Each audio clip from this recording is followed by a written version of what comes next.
मेरा नाम होबा Debbarma, Tripura national student federation का जनरल सेक्रेटरी इंचार्ज। आज मैं जो बात रखने जा रही हूँ वो सिर्फ मेरा बात नहीं होगा, बल्कि मेरे पीछे वो सारे स्टूडेंट्स का बात होगा जो जिनका मातृभाषा कोकबरक है। हमारे त्रिपुरा पे 99.9% त्रिपुरी स्टूडेंट्स हैं जिनका मातृभाषा कोकबरक है और जो रोमन स्क्रिप्ट से अपना पढ़ाई कर रहे हैं और पढ़ाई कंप्लीट कर चुके हैं। और हमारे त्रिपुरा में ऐसी बहुत सारी कवि हैं, लेखक हैं जो आज तक रोमन स्क्रिप्ट से ही अपना सारा कविताएं और कहानियां लिखते आ रहे हैं।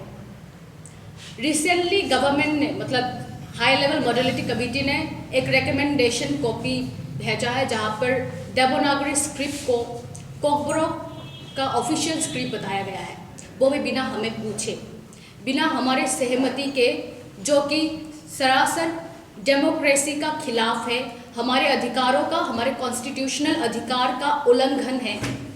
वो करके हमारे बिना सहमति के देवनागरी स्क्रिप्ट को कोकबरक का ऑफिशियल स्क्रिप्ट बताया गया है।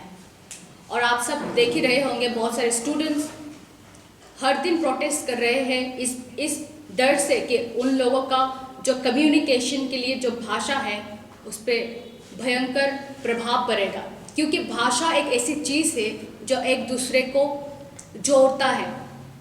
कम्युनिकेशन का माध्यम अगर हमसे छीना जाए तो हम जानवरों के समान हो जाएंगे, क्योंकि जानवरों की तो भाषा नहीं होता, तो हम भी बिल्कुल उन्हीं की तरह हो जाएंगे अगर हमसे हमारे राइट्स छीना जाए।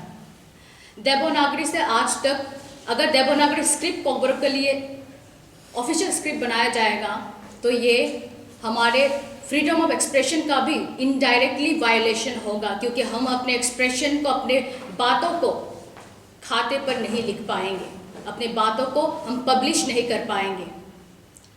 हम चाहते हैं कि हमें विश्वास है हमारे कॉन्स्टिट्यूशन पे, हमारे डेमोक्रेसी पे, और आशा करते हैं कि हमारे सेंट्रल गवर्नमेंट भी कॉन्स्टिट्यूशन के मुताबिक ही फैसला लेंगे और हमारे इंटरेस्ट के लिए, जहाँ पर हमें यह अधिकार दिया गया है कि हमारे भाषा को कंजर्व करने का फुल राइट्स हमारे पास है, और हमारे अधिकार के खिलाफ, हमारे डिज़ायर के खिलाफ वो सब कोई भी डिसीजन नहीं ले सकता। बस मैं आशा करती हूँ कि सेंट्रल गवर्नमेंट हमारे जो डिमांड है रोमन स्क्रिप्ट को कोकबरक में करने का, मतलब कोकबरक के लिए रोमन स्क्रिप्ट को ऑफिशियल घोषित करने का, वो जल्दी वो सब स्वीकार करेंगे। Thank you.